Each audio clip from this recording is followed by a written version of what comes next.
কিন্তু কেউ যদি বলে মিলাদুন নবী বলতে কিছু নাই, হারাম বেদাত শিরক, আল্লাহর কসম সে কাফের, তার বউ তালাক, তালাক দিতে হবে না, অটো তালাক।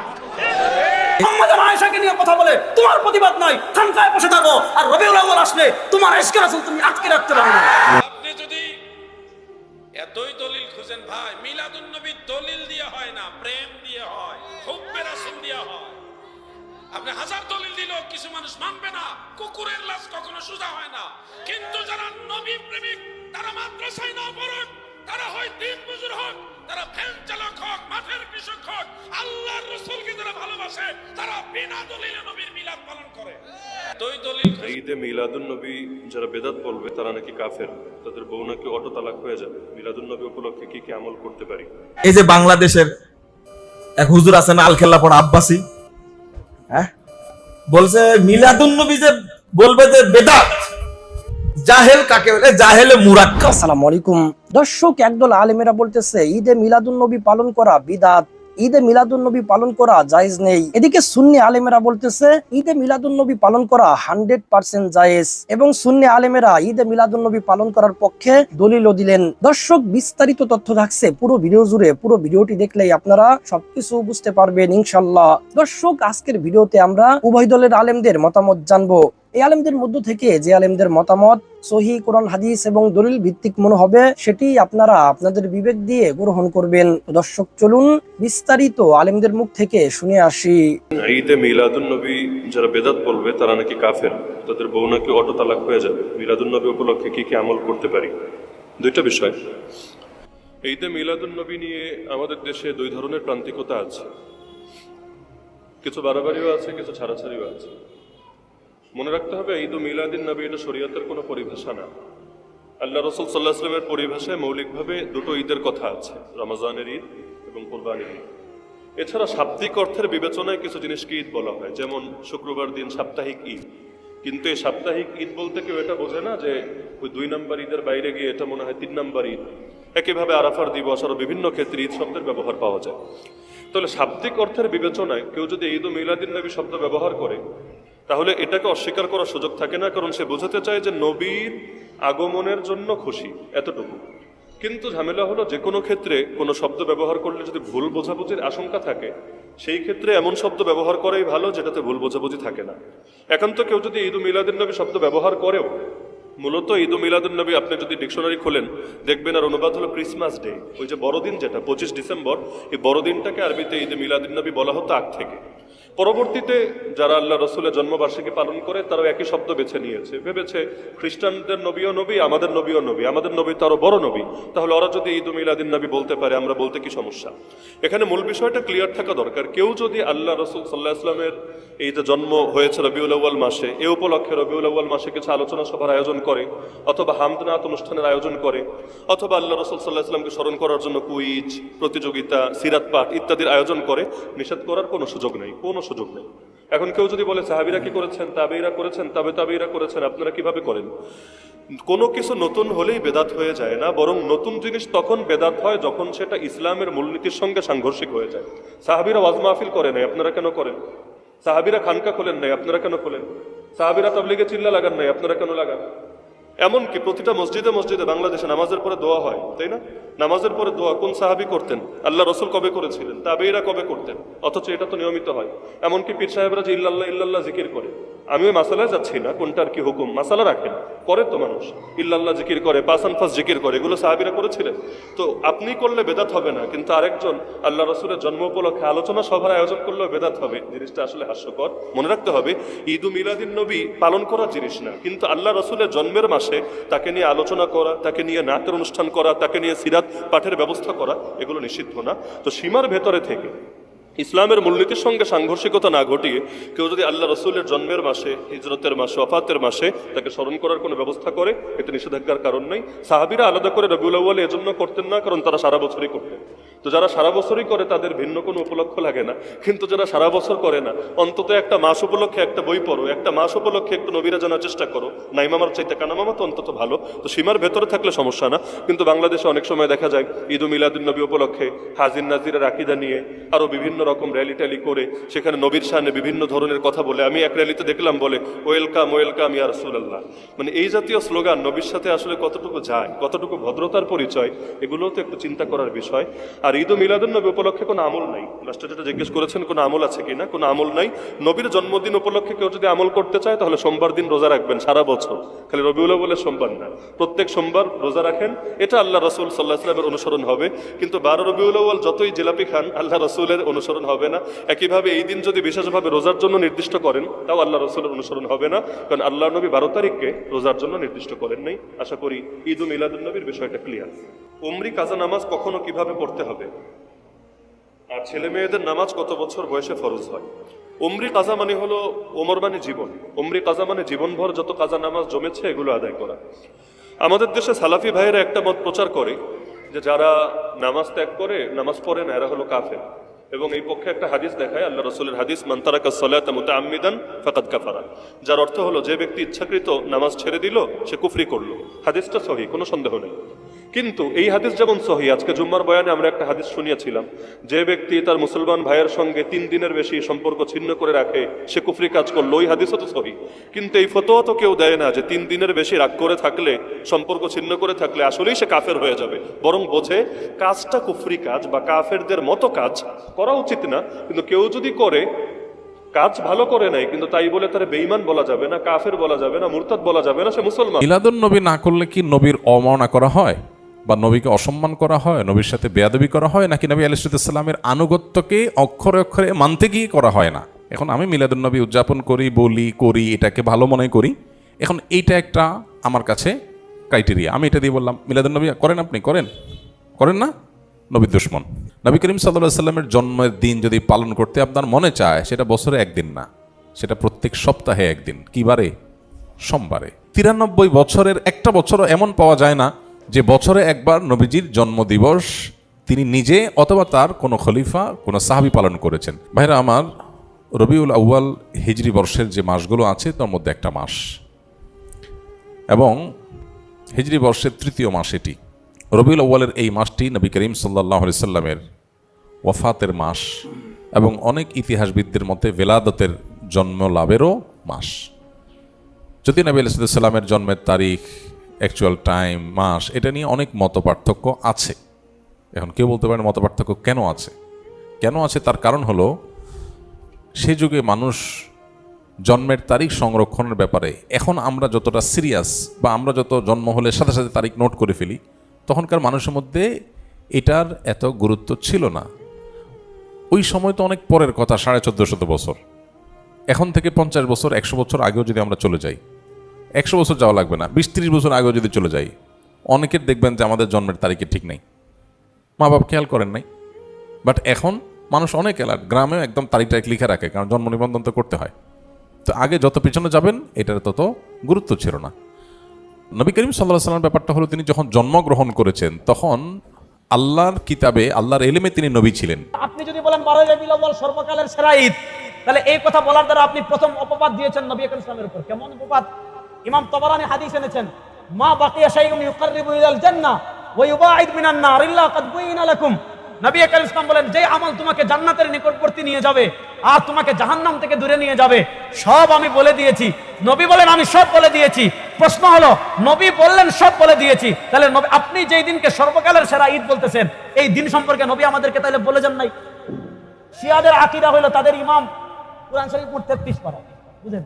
শিয়াদের আকীদা কুরআন শরীফ 33 পারা, 30 পারা নবী মুহাম্মদ সাল্লাল্লাহু আলাইহি ওয়াসাল্লাম নিয়ে আসছেন।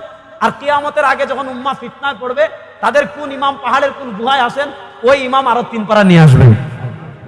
ওই শিয়ারা বলে কোরআন অপূর্ণ, আর হেরা বলে নবী ঈদ পরিপূর্ণ করে দিয়ে দেন না, এই জন্য নিজেদের থেকে আরেকদিন বানাইতে হয়। এজন্য আগামীকাল এটা আমাদের ঈদ, আমাদের ঈদ যেগুলো নবী বানিয়েছেন। আমি যেটা বললাম যে বর্তমানে বাংলাদেশে ইশকে রাসূলের নামে ভয়ঙ্কর ভাবে দেয়া আসছে শিইয়ত।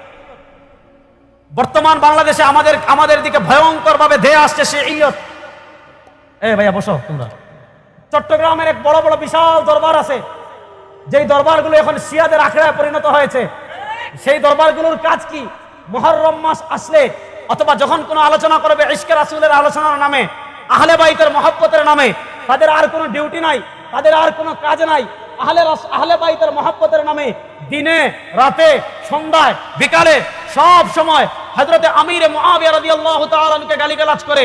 আমিরে মুআবিয়া সাহাবী বলেছেন কি, আল্লাহর নবী নিজে বলেছেন আল্লাহুম্মা জাআলহু হাদিয়াম মাহদিয়া। আমিরে মুআবিয়া সাহাবী বলেছেন, ইবনে আব্বাস বলেছেন ইন্নাহু ফাকিহুন। আমিরে মুআবিয়া রাদিয়াল্লাহু তাআলা হলেন ফকিহ। এক হুজুর আছেন আলখেল্লা পড়া আব্বাসী, হ্যাঁ, বলছে মিলাদুন নবী যে বলবে যে বেদাত, জাহেল কাকে বলে? জাহেলে মুরাক্কাব একটা। বলছে যে বলবে মিলাদুন নবী হারাম, ওর বউ তালাক ও কাফের হয়ে যাবে। আর একটা নাম আছে, সারাদিন গান গাই,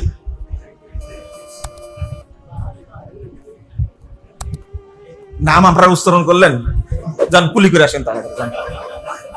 সি সি সি সি তোবা তোবা, আপনাদের শরম লজ্জাও নাই দেখতেছি না, কুলি অবশ্যই করবেন। এই যে এরা মিলাদুন নবীকে বাঁচে রাখার জন্য এত চেষ্টা করছে, এই ঈদে মিলাদুন নবী নামে 12ই রবিউল আউয়ালে যে দিনটা ছুটি দেওয়া হয়, এই ছুটিটাকে বাতিল করা হোক। কলকারখানা বন্ধ রাখা হয়, অর্থনৈতিক ক্ষতি হয়। রাসূল সাল্লাল্লাহু আলাইহি সাল্লাম মারা গেছেন 12ই রবিউল আউয়াল বৃহস্পতিবার, আর জন্মগ্রহণ করেছে 9ই রবিউল আউয়াল সোমবার। সহিহ মুসলিমের হাদিস, আল্লাহ রাসূল সাল্লাল্লাহু আলাইহি সাল্লাম জন্ম নিয়েছেন কোন দিন? সোমবার। ভালো করে শুনেন, জ্যোতির্বিদরা প্রমাণ করে গেছেন বহু আগে, 570 খ্রিস্টাব্দে ওই সপ্তাহে 9ই রবিউল আউয়াল হচ্ছে সোমবার। এই সোমবার হলো 9 তারিখ, 12 তারিখ হলে কোন তারিখ হয়? বৃহস্পতিবার। তো দর্শক, আশা করি আপনারা আলেমদের মতামত শুনেছেন। এই আলেমদের মতামত নিয়ে আপনাদের কোনো মন্তব্য থেকে থাকলে আপনাদের মূল্যবান মন্তব্য অবশ্যই কমেন্ট সেকশনে জানিয়ে দিবেন। তো দর্শক, এবার চলুন সুন্নি আলেমদের মতামত শুনে আসি। মিলাদুন্নবী মানলাম, তো ঈদে মিলাদুন্নবী, এই ঈদ কোন ঈদ? আরে বেটা, ঈদের অর্থ কি? আসরুরুল আয়েদ, যে আনন্দটা বারবার ফিরে আসে, তাকে বলা হয় ঈদ। কেউ যদি বলে ঈদুল ফিতর, ঈদুল আজহা, 2 ঈদ ছাড়া কোনো ঈদ নাই, আমি বলবো সেই হাদিস সম্পর্কে নিরতিশয় অজ্ঞ। কারণ প্রত্যেক জুমার দিনকে ঈদের দিন বলা হয়েছে, আরাফার দিনকে ঈদের দিন বলা হয়েছে। হাদিস থেকে দেখা যায় আরাফার দিনটা ঈদের দিন, জুমার দিনটা ঈদের দিন। তাহলে 2 ঈদ ছাড়া ঈদ নাই, এটা সেই বলবে কোরআন হাদিস সম্পর্কে যার সঠিক জ্ঞান। যে ঘটনা ঘটে একবার, মনে পড়ে বারেবার, মনে পড়ে যতবার, আনন্দ লাগে ততবার, তাকে বলা হয় ঈদ। মিলাদ মাহফিলকে অস্বীকার করা বেঈমানের কাজ, অমনোযোগী থাকা গাফেলের কাজ, ঠিক না? আরেকটি শব্দ নিয়ে খুব বাড়াবাড়ি হয়, যে মিলাদুন্নবী মানলাম, তো ঈদে মিলাদুন্নবী, এই ঈদ কোন ঈদ? বলে না? আরে বেটা, ঈদের অর্থ কি? আসরুরুল আয়েদ, যে আনন্দটা বারবার ফিরে আসে, তাকে বলা হয় ঈদ। বহুবচন আয়াদ, আসলুহু মিনাল আউদ। হ্যাঁ, এটা সংজ্ঞাটা আমি নিজে এভাবে দিয়ে থাকি। কেউ যদি বলে ঈদুল ফিতর, ঈদুল আজহা, 2 ঈদ ছাড়া কোনো ঈদ নাই, আমি বলবো সেই হাদিস সম্পর্কে নিরতিশয় অজ্ঞ। কারণ প্রত্যেক জুমার দিনকে ঈদের দিন বলা হয়েছে, আরাফার দিনকে ঈদের দিন বলা হয়েছে। সুবহানাল্লাহ। আরাফার দিনকে, জুমার দিনকে। সুনান তিরমিজিতে একটা রাওয়ায়াত এসেছে, বিভিন্ন হাদিসের কিতাবে আছে ভিন্ন ভিন্ন শব্দে। ওয়ান আব্দুল্লাহ ইবনে আব্বাস রাদিয়াল্লাহু তাআলা আনহুমা আন্নাহু ক্বারাআ আল ইয়াওমা আকমালতু লাকুম দীনাকুম ওয়া আতমামতু আলাইকুম নি'মাতি ওয়া রাদিতু লাকুমুল ইসলাম দীনা। আব্দুল্লাহ বিন আব্বাস রাদিয়াল্লাহু তাআলা আনহুমা একদিন কোরআন শরীফের সূরা মায়দার এই আয়াতটা পড়তেছিলেন। এই আয়াতে আল্লাহ উম্মতে মুহাম্মদীকে মহা খুশির খবর দিয়েছেন। আল্লাহর হাবিব সাল্লাল্লাহু আলাইহি সাল্লাম 23 বছর দিনের দাওয়াত দেবার পরে আল্লাহর হাবিবের রক্ত ঝরা দ্বীন ইসলামকে আল্লাহ পরিপূর্ণ করে দিয়েছেন। ঘোষণাটা আল্লাহ দিয়েছেন আরাফার ময়দানে। আল্লাহর হাবিবের সামনে 1,00,000-এর উপর সাহাবী দাঁড়িয়েছিল। আসর নামাজের শেষ সময়, মাগরিবের আগে, আরাফার দিন, জুমার দিন, জিবরিল এসে বলল, হাবিব সাল্লাল্লাহু আলাইহি সাল্লাম, আল্লাহ বলেছেন, আল ইয়াউমা আকমালতু লাকুম দীনাকুম, আজকে আমি তোমাদের জন্য দিনকে পরিপূর্ণ করে দিলাম। ওয়া আতমামতু আলাইকুম নি'মাতি, তোমাদের উপর আমার নিয়ামতকে পরিসমাপ্ত করলাম। ওয়া রাদিতু লাকুমুল ইসলামা দীনা, আর একমাত্র দিন ইসলামকে আমি আল্লাহ মনোনীত করলাম, স্বীকৃতি দিলাম। সুবহানাল্লাহ, অনেক বড় খুশির খবর না? এই আয়াতটা যখন ইবনে আব্বাস পড়েছেন, তো ওনার সামনে কিছু ইহুদি বসা ছিল। এক ইহুদি দাঁড়ায় গেছে। অধিকাংশ মুহাদ্দিসের মতে সে ছিল কাবুল আহবার। কি নাম? ইহুদি ধর্মের মোস্ট পপুলার স্কলার ছিল সেই যুগে, 1,500 বছর আগে। হযরত ওমরের কাছে সে মুসলমান হয়েছিল পরে, কাবুল আহবার, কিন্তু তখন ইহুদি ছিল। সে দাঁড়িয়ে হযরত ইবনে আব্বাসকে বললেন, হুজুর, আপনি যে কোরআন শরীফের আয়াতটা পড়লেন, এইরকম সুসংবাদ বহনকারী একটা আয়াত যদি নবী মুসার উপর নাজিল হতো, আমরা ইহুদিরা আয়াত নাজিলের দিনটাকে ঈদের দিন বানাই ফেলতাম। আব্দুল্লাহ বিন আব্বাস তখন বললেন, ক্বালা ওয়াল্লাহি ইন্নাহা নাযালাত আলা রাসূলিল্লাহি সাল্লাল্লাহু আলাইহি ওয়াসাল্লাম ফি ইয়াউমি ঈদাইন, আল্লাহর কসম, এই আয়াত তো আল্লাহর হাবিবের কাছে নাজিল হয়েছে এমন একদিন যে দিন ডবল ঈদ হয়েছে।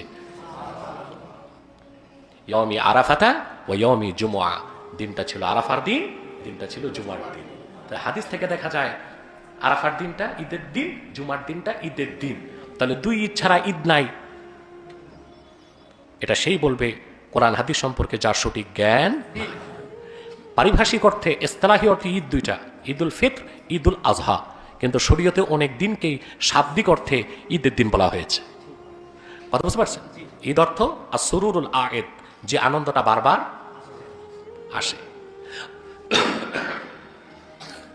যে ঘটনা ঘটে একবার, মনে পড়ে বারেবার, মনে পড়ে যতবার, আনন্দ লাগে ততবার, তাকে বলা হয় ঈদ। তাকে বলা হয়। শুক্রবারের এত ফজিলত কেন জুমার দিনের? হাদিসে এসেছে জুমার দিন আল্লাহ আদমকে তৈরি করছেন। আদমকে তো তৈরি আল্লাহ একবারই করছেন। কথা বলে, কিন্তু জুমার দিনকে আল্লাহ দামি করার জন্য ঈদের দিন বানাই দিয়েছেন। প্রতি সপ্তাহে জুমা আসে, ঈদ আসে। সুবহানাল্লাহ। তাহলে যে আনন্দটা বারবার মনে জাগে তাকে কি বলা হয়? ঈদ। আল্লাহর আখিরি নবী, নবীগণের মাথার তাজ, নূর নবীজি আমার মুহাম্মদ মুস্তাফা সাল্লাল্লাহু আলাইহি ওয়াসাল্লাম আজ থেকে প্রায় 1,500 বছর আগে মক্কাতুল মুকাররমায় হযরতে আমিনার ঘরে তাশরিফ নিয়ে এসেছেন রবিউল আউয়ালের 12 তারিখ সুবহে সাদেকের সময়। আল্লাহ সুবহে সাদেকের সময় তার হাবিবকে পাঠিয়েছেন যেন রাতও নারাজ না হয়, দিনও নারাজ না হয়। সুবহানাল্লাহ বলেন। সেই রাতটিকে বলা হয় লাইলাতু মৌলিদুল মুস্তাফা। প্রতি বছর রবিউল আউয়াল মাসের আগমন ঘটলেই সেই 1,500 বছর আগের লাইলাতু মৌলিদুল মুস্তাফার স্মরণে মুমিনদের অন্তরে আনন্দের হিল্লোল বয়ে যায়। সে আনন্দ প্রকাশ করার জন্য তারা যদি মাহফিল করে, সিরাতুন নবী নামে হোক, মিলাদুন নবী নামে হোক, নাত পড়ে, হামদ পড়ে, রাসূলুল্লাহ সাল্লাল্লাহু আলাইহি ওয়াসাল্লামের সিরাত থেকে, মিলাদ থেকে আলোচনা করে, জিকির ফিকির করে, দোয়া মুনাজাত করে, তাবাররুক বিতরণ করে, সেটাকেই বলা হয় মাহফিলে ঈদে মিলাদুন নবী সাল্লাল্লাহু আলাইহি ওয়াসাল্লাম। মুনাফিক সারা, পাগল সারা, মূর্খ সারা কেউ এই পবিত্র মহান কাজে বেদাত খুঁজতে পারে না। আপনি যদি এতই দলিল খুঁজেন ভাই, মিলাদুন নবী দলিল দিয়ে হয় না, প্রেম দিয়ে হয়, হুব্বে রাসূল দিয়ে হয়। আপনি 1000 দলিল দিলেও কিছু মানুষ মানবে না। কুকুরের লাশ কখনো সোজা হয় না।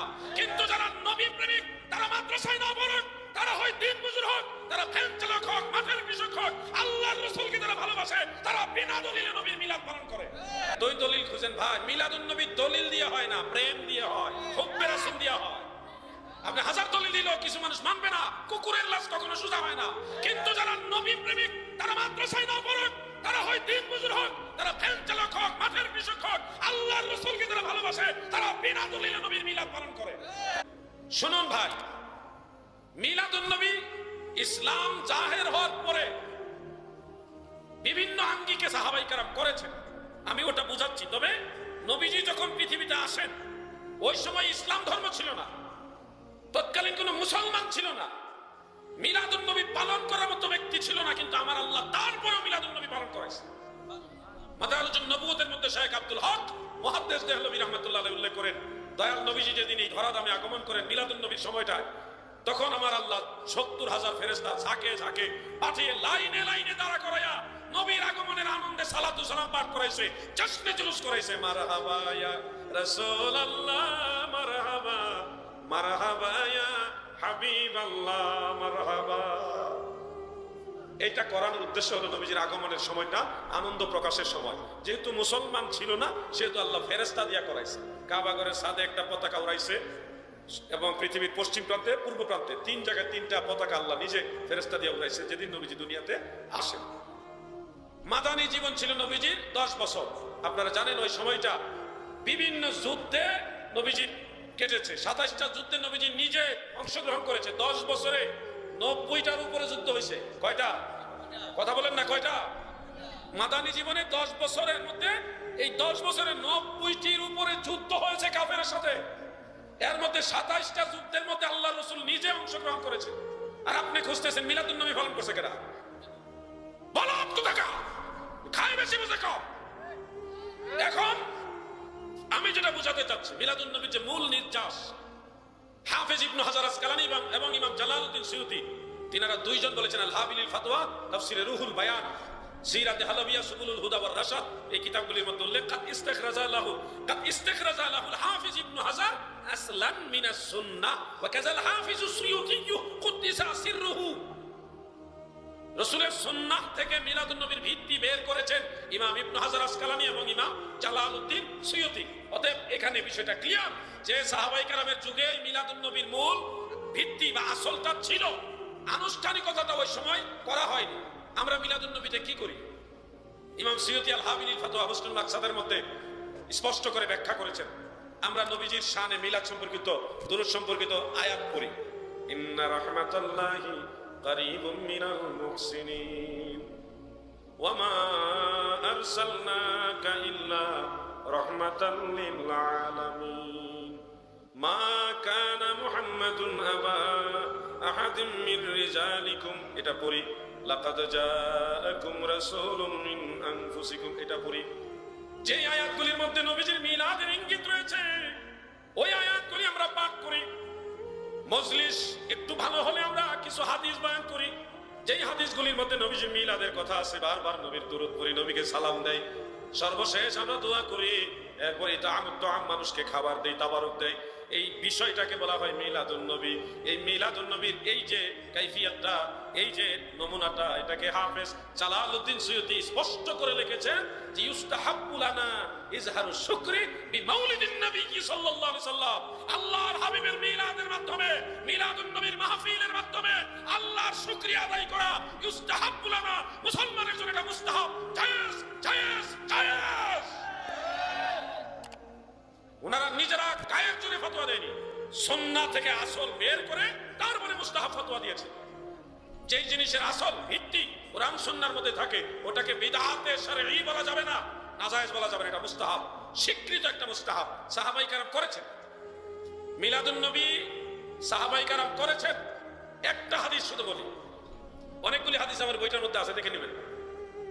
তাবারানীর মুআজামুল কাবীরের জিলদ আউয়ালের 28 নম্বর হাদিস, হাদিসের সনদের মান হাসান। হযরত আয়েশা রাদিয়াল্লাহু তাআলা আনহা বর্ণনা করেন, আন আয়েশা রাদিয়াল্লাহু তাআলা আনহা قالت كان رسول الله صلى الله عليه وسلم وابو بكر رضي الله عنه ميلادهما عندي الى اخر। আম্মা জান আয়েশা বলেন, দুনিয়ার মানুষেরা শোনো, আমি আয়েশার কাছে অবস্থান করে আমার দয়াল নবীজি এবং আবু বকর সিদ্দিক দুইজনে মিলাদের তাজকিরা করেছেন। আবু বকর সিদ্দিক এবং দয়াল নবী দুইজন একসাথে বসে মিলাদের আলোচনা, মিলাদের মজলিস করেছেন। এখান থেকে বোঝা যায় মিলাদের মজলিস করা বিদআত নয়, ইবাদত। সাহাবীরা শুধু করেননি, আল্লাহ রাসূল নিজেই করেছেন। মিলাদের আলোচনা, তাজকিরা, মজলিস স্বয়ং আল্লাহ রাসূল নিজে করেছেন। আপনি যদি এতই দলিল খুঁজেন, ভাই মিলাদুন নবী দলিল দিয়ে হয় না, প্রেম দিয়ে হয়, হুব্বে রাসূল দিয়ে হয়। আপনি হাজার দলিল দিলেও কিছু মানুষ মানবে না। কুকুরের লাশ কখনো সোজা হয় না। কিন্তু যারা নবী প্রেমিক, তারা মাদ্রাসায় না পড়ুক, তারা হয় দিন মজুর হোক, তারা ভ্যান চালক হোক, মাঠের কৃষক হোক, আল্লাহর রাসূল আছে তারা বিনা দলিলে নবীর মিলাদ পালন করে। মিলাদুন নবী দলিল দিয়ে হয় না, নবীর মহব্বত দিয়ে হয়। আল্লাহ যেন ওই ভাইদেরকে বোঝার তৌফিক দান করে, বলে না। তো সম্মানিত দর্শক শ্রোতা, আশা করি সম্পূর্ণ ভিডিওটি দেখেছেন এবং উভয় দলের আলেমেরা কি বলেছে আপনারা বুঝতে পেরেছেন। দর্শক, এই উভয় দলের আলেমদের মধ্য থেকে কোন আলেমদের মতামত আপনাদের কাছে সহিহ কুরআন হাদিস এবং দলিল ভিত্তিক মনে হয়েছে, আপনাদের মন্তব্য অবশ্যই কমেন্ট সেকশনে জানিয়ে দিবেন। তো দর্শক, আজকের এই ভিডিওটি এ পর্যন্তই। আজকের এই ভিডিওটি ভালো লাগলে লাইক এবং শেয়ার করে দিয়েন।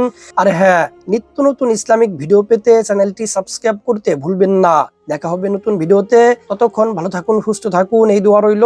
আসসালামু আলাইকুম।